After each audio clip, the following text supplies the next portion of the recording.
Good afternoon, everyone. My name is Jim Campbell. I'm Chief Legal Counsel with Alliance Defending Freedom.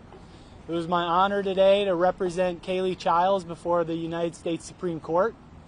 I'm going to let her make a statement, and then I'll come back, say a few words, and answer any questions.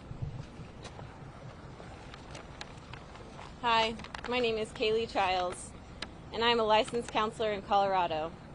I've spent my career using conversations to help people work through their struggles to achieve their goals.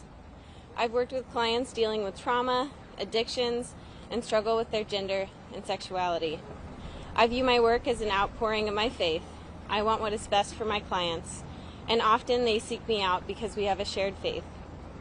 When I learned about Colorado's counseling censorship law, I was concerned about its impact that it would have on myself and my clients. Issues of gender and sexuality come up regularly with my clients in our counseling conversations.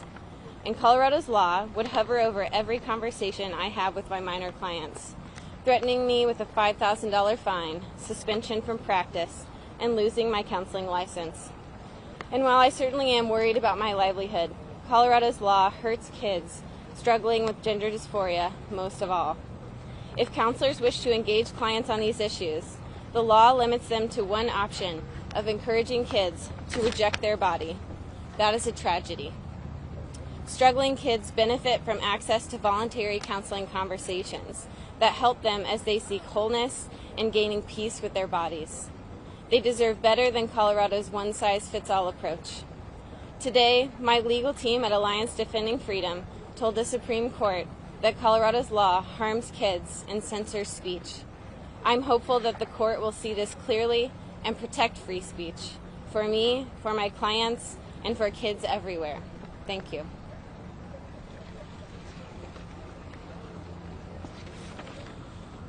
Today we were able to make arguments before the court challenging Colorado's counseling censorship law.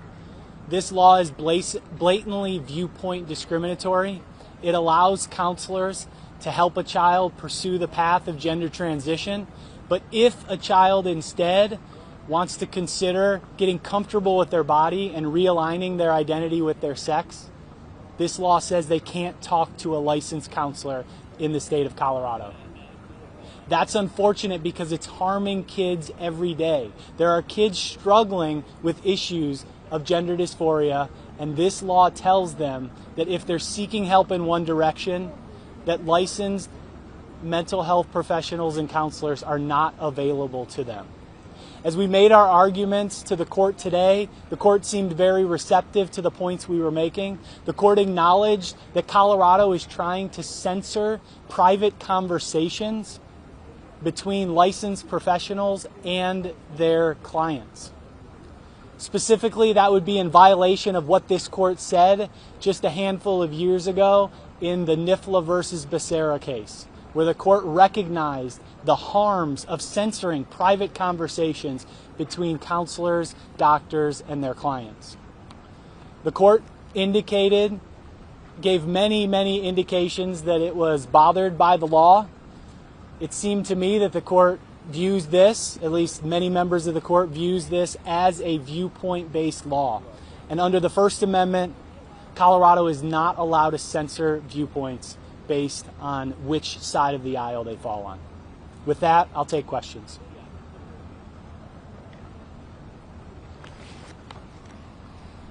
Hearing none? Oh. What would you say about Justice Kagan? What do you think? Where do you think she may stand on this? She seems to agree with various points made by the ADF. I do think Justice Kagan was receptive to many of the responses that we gave, but I'm not sure where Justice Kagan will land in the end. Yes. I'm just curious, what is your response to the critics that say that conversion therapy doesn't work and that it is harmful in the long run? What Kaylee Childs does is provides voluntary conversations to help minors pursue the goals they've set for themselves. When people talk about things like conversion therapy, they're not talking about the kind of consensual, caring conversations that Ms. Childs provides. Well, then would she also then help them become comfortable if they decide that they are gay or transgender? Yeah, she's never been asked to do that, and so that's not a question that she's ever faced.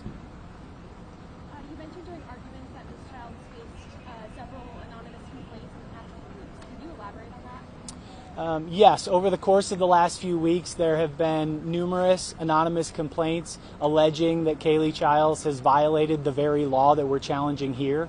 And rather than dismiss those complaints, the state of Colorado has sent them to Kaylee and are now demanding that she responds to them. So that just heightens the fact that the state is willing and in fact in the process of exploring the enforcement of this law against Kaylee Childs, and that makes it abundantly clear that we have standing in this case. Thank you.